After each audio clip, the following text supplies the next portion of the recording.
America and Africa. And as you know, Africa is the richest continent on the face of the earth. No country can survive without it. If you have a cell phone, laptop, television, car, airplane, it requires a substance, a material called coltan. The Congo is the #1 producer of coltan on the globe. No Congo, no cell phones. So America needs Africa.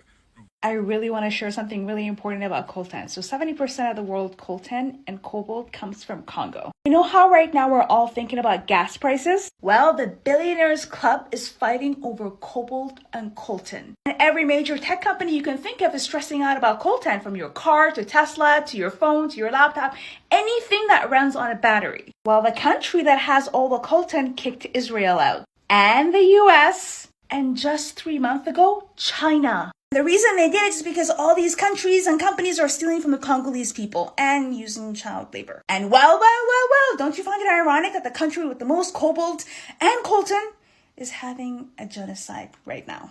Yep, and I just want to raise awareness so the world can keep its hands off of Africa. So I don't know if you guys are aware of what's been happening in Congo. You know, of course, we're not surprised the West is not talking about it because they don't care.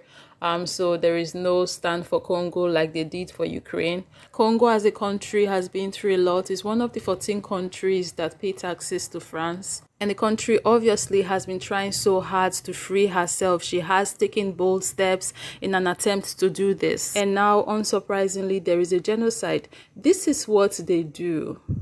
They do it all the time. When we try to do something different, when for a change we get people that are not puppets in power and they want to actually do something good for our people, all of a sudden there is a war, all of a sudden there is genocide, all of a sudden people are dying. They infiltrate and tag good leaders as dictators, spread propaganda, constantly causing mayhem to keep the place disorganized so they can continue doing the terrible things that they do. Africa as a continent is rich, but Congo as a country is blessed on another level. That country is blessed on a different level. And they want to keep getting all they can get for free.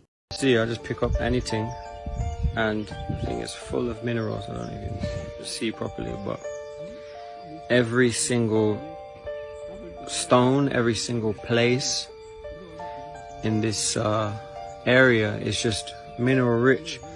And this is where coltan comes from.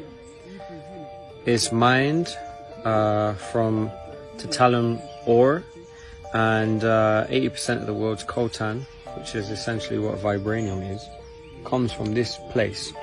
And you need it to send messages, electrical signals, through your electrical devices. If you don't have it, it won't work. There's something else, I don't even know what that is. Right? And there are 24 trillion in minerals, in mineral value in the ground here in Congo. Like, when you start to dig up the ground, we're on a building project here, when you start to dig up the ground, you just start finding them. And the reason why this place has been decimated by the NGOs, foreign mining companies, Western corporations, is because all of these minerals are just here, just lying on the ground. And they need those things so that the West can have a tech industry. 60% of the world's cobalt, which covers jets and planes and military vehicles, comes from here. Produces $1 billion of gold alone each year here. At the same time, there's aluminium, tin, copper, diamonds, gold. They found a mountain of gold a few months ago, here. And this is why all of these NGOs are here. They're here for the minerals. People are bringing bags of rice and leaving with bags of coltan, bags of gold, bags of valuable minerals, and leaving the people decimated. This is the richest country in the world in terms of minerals, and this is the poorest country in the world in terms of GDP.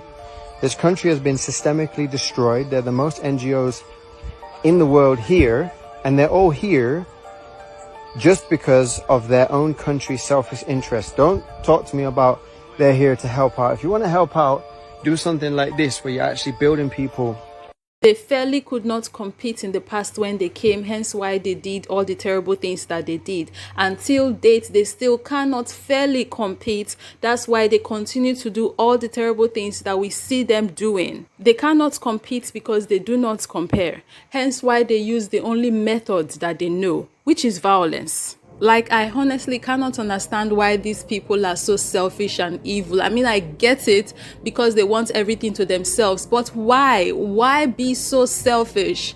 Why hold everything when you can get some and I can get some and everybody can be happy? Why should I go starving? Why should I die for you to stay alive? Like, the kind of brain I have cannot wrap itself around this whole evil, this wickedness.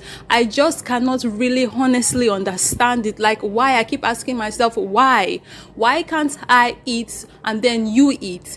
Why do I have to be hungry so you eat? Why do you want me dead so you eat when you can eat and I can eat? Like, it just doesn't make any sense to me, and it's painful. Like, I have been holding back from talking about this issue for days, but I said today I'm going to talk about it. I don't care if I get emotional on YouTube. I freaking do not care. I'm angry. I've been angry for a very long time, and it's crazy that these people continue to do this. It's insane. It's wild how these people are so scared that we are going to do to them what they do to us when we get to power. But they continue to double down on their wickedness. Like, nobody is freaking interested in their demonic image. There is absolutely nothing fancy about the image that they have. We just want to be left alone. Like, I am freaking tired. We just want Africa and her children, both home and abroad, to be left alone.